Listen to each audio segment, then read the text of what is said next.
ou Ablaye Ndiaye nga xam ne moom moo àtte woon le référé bi nga xam ne moom la ñu yóbbu woon Cour suprême.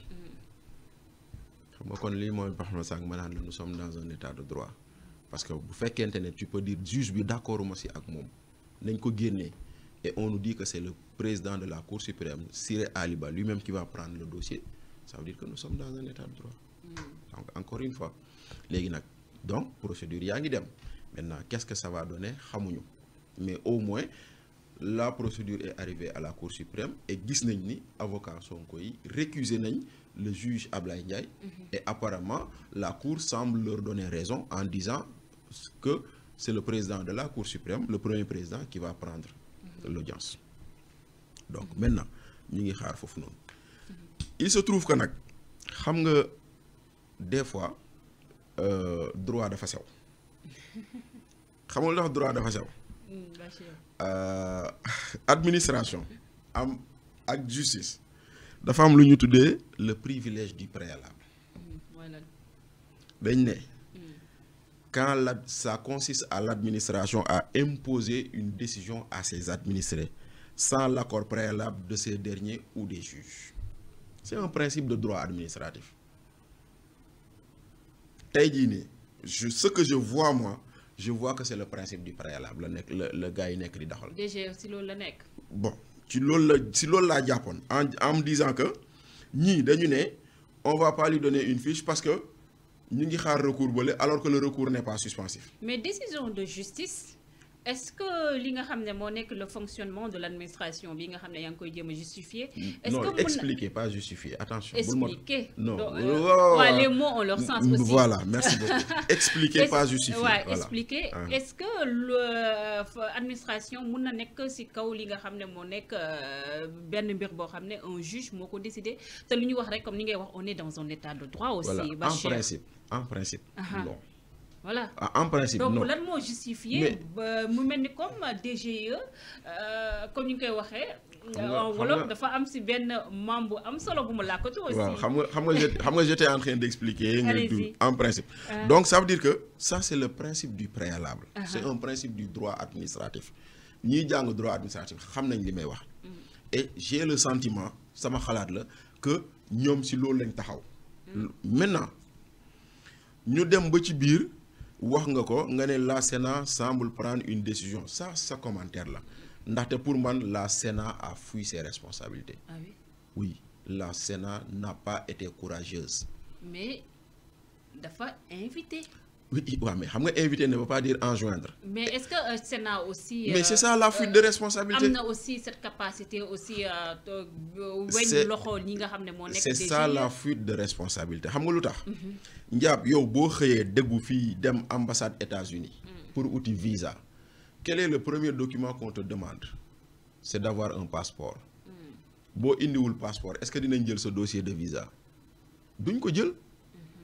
kon nag ki lay jox passeport kooku nga war a waxal. kon ici on fait un mauvais procès à la DGE. ku ñu war a waxal mooy DAF. Direction de l'automatisation du fichier. moom DAF la ñu war a waxal. kon Sénat la muy wax waa DGE DAF la ko waroon wax c'est ça la fuite de responsabilité. Ils n'ont pas la Sénat n'a pas osé dire à la DAF et dellool Ousmane Sonko ci fichier bi. Mais DAF moom dafa mel ni carrément que dafa afoon par rapport à ça. Mais justement c'est ça l'autre problème c'est-à-dire que aujourd'hui dans cette affaire là Ayib Daffé day politique. moom Ayib Daffé. parce il est que courageux de moom chaque jour. non Ayib Daffé day politique journaliste yi di ko jàppale ci politique. Ah pour yow c'est juste de la communication. Mais oui. parce que bu jógee yagari dem dem DGE. bu jógee xuutar yi dem DGE journalistes yëpp topp ko pour mu génn way on a refusé c'est de la politique. dañuy politique te ngeen yéen journalistes yi yéen a ngi leen di jàppale ci politique. maa ko wax fii. parce que yéen yëpp da ngeen di ànd ak moom buy dem mu woo média yëpp topp ko te xoolal fa mu war a dem. mais dem c'est de bonne guerre aussi hein. Mais oui mais bien sûr que c'est de bonne guerre je ne dis pas le contraire j'ai pas dit que c'est mauvais day politique. kon nag moom c'est parce que day politique que fa mu war a demu fa c'est parce que dañuy politique que lu ñu war a wax waxuñu ko te fii nii lu ñu war a wax DGE loo ko wax lu ne tooñ ko DAF nga war a waxal. moo waral nga gis dans la lettre bii nga xam ne DGE tontu na ko la Sénat à la date du 31 octobre encore une fois foofu laay taxaw. est-ce que tontu boobu ne Jokalante boobu est-ce que. ah mais bien sûr am na élégance mais oui bu fekkente ne da nga maa bëgg a tiiñal ma tontu la. La politisation de l'administration sénégalaise. Non. Est-ce que feeñul par rapport à ces non, dossiers non, aussi? non. Ici, il n'y a pas de politisation de l'administration. Il y a deux institutions qui discutent sur la place publique. ndaxte kii dafa waroon jël ay responsabilités am daw ko c'est-à-dire que njàpp dañuy taxaw ci loolu la Sénat a fui ses responsabilités ndaxte la muy wax DGE waru ko wax DGE daaf la ko war a wax. Parce que la Sénat son rôle ou sa mission dans cette affaire c'est de s'assurer que Ousmane Sonko est dans le fichier te defu ko ay je vous invite si les conditions xam nga lan loolu yëfu tapet la loo wax ji da nga naan daaf dugal leen kii ci fichier bi loolu doon wax ji moo tax DGE tontu ko ne ko à ce jour au 31 octobre monsieur Ousmane Sonko n'est pas dans le fichier électoral mu tontuwaat ko ni ko la DGE ne peut enlever ni remettre quelqu'un dans le fichier c'est pas de sa compétence kon wax ji faranku lay na. Des fois dañuy méngale li nga xam ne moo nekk cas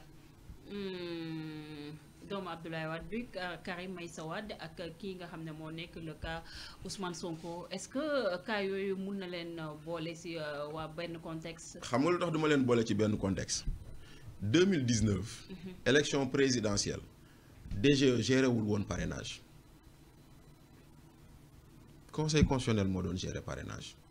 Les gens sont allés au Conseil constitutionnel récupérer les fiches de parrainage les gens ont été au Conseil constitutionnel donc comme ci diggante bi la loi a changé et que maintenant le parrainage est géré par le Conseil la DGE c'est pas le même contexte donc foofu noonu les gens n'étaient pas en train de dire lii la wala le Conseil constitutionnel joxe na fiche de parrainage ñëw na mën na ko bokkoo ci fichier bi tu n'es pas candidat jeex na. Kon je ne peux pas mettre les deux c'est pas la même institution qui a géré le même processus donc de ce point de vue pour man il y a rien à dire maintenant ñu dellu ci lu ñu waxoon la DGE a fui ses responsabilités. Le Sénat. La Sénat a fui ses responsabilités. La DGE est en bon droit de ne pas donner de fiche si Ousmane Sonko n'est pas dans le fichier. Et maintenant, pour que Ousmane Sonko... Mais cette décision de justice, parce que dañoo déggoon le président de la République Macky Sall ben ko invité RFI France 24 moom le président en question mu ne carrément que au Sénégal on est dans un état de droit te bépp décision de justice boo xam ne dañ koy appliquer avec rigueur bu mu mën a am. tey jii mu mel ni comme carrément cette justice fu mu toll nii dañ koy fouler aussi au pied. Mais déggoo lu ma la wax sànq xam nga man je t'ai donné un principe de droit pour essayer de comprendre ce que fait la DGE. C'est un principe, c'est du droit. Mais la DGE c'est aussi le ministère de l'Intérieur. Oui. Voilà. C'est là où c'est intéressant. Loolu moo tax may la DGE est dans son droit, la Sénat a fui ses responsabilités, la DAF n'a pas fait son travail. Et les avocats de Sonko se trompent d'interlocuteur. Voilà. Mais ministre de l'Intérieur la ñu war a waxal parce que lii dindi nit ci fichier fan la jóge ministre de la Justice moo bind ministre de l'Intérieur ne ko diw ak diw ak diw font l'objet de condamnation définitive et tirez-en les conséquences électorales qui s'en suivent. Ministre de l'Intérieur jox instruction daaf ne ko diw ak diw génne leen ci fichier bi. Mais cas Ousmane Sonko amul condamnation définitive. Yow yaa wax loolu. Déedéet avocat yi ñoo wax loolu. Déet bien vrai que xam nga nag des fois nag ce serait très bien de dire avocat yi ñoo wax loolu parce que avocat yi dañuy politiquer seen client. Avocat day politique. Non dañuy politiquer seen client dañuy défendre seen client donc ils ne vont pas dire ce qui va pas à l'encontre des intérêts. Mais déjà le dossier Mame Mbaye Niang ba tey non il n'est pas poursuivi sur le dossier Mame Mbaye Niang Ousmane Sonko lu tax ñu génne ko ci fichier électoral bi c'est sur le dossier Adji Sarr.